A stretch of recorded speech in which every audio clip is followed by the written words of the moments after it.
Bonjour, je suis le docteur Alain Lafeuillade, spécialiste en médecine interne et maladies infectieuses. Vous pensez certainement que le vieillissement humain est, entre guillemets, quelque chose de tout à fait normal. On vit, on vieillit, nos organes s'usent, on contracte des maladies et puis on meurt.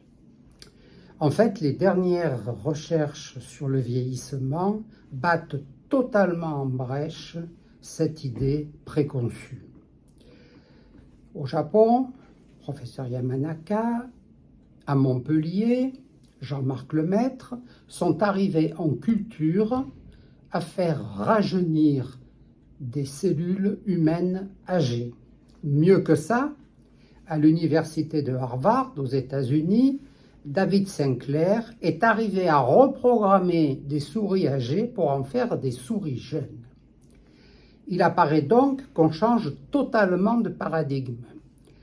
Le vieillissement est une maladie et ce qu'on considérait avant comme les maladies dues à l'âge, la DMLA, les cancers, les accidents cardiovasculaires, etc., en sont en fait les symptômes. On peut donc envisager dès à présent une médecine de la longévité pour vivre le plus longtemps possible sans développer de maladies. La limite actuelle étant considérée celle de Jeanne Calment, c'est-à-dire 120 ans.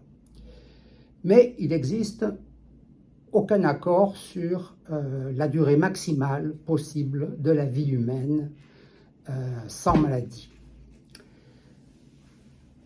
Pour évaluer notre âge biologique, il existe plusieurs tests sur le marché dont j'ai fait la comparaison pour vérifier la fiabilité.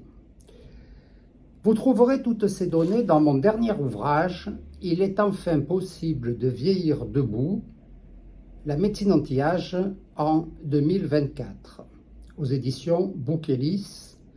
Et le professeur Jean-Paul Menengo de l'hôpital Henri Mondor à Créteil m'a fait l'honneur d'en écrire la préface. Ce livre est présent sur toutes les plateformes de distribution comme Amazon, Décitre, Fnac et aussi chez votre libraire. Donc je vous souhaite une bonne lecture et je vous dis à très bientôt.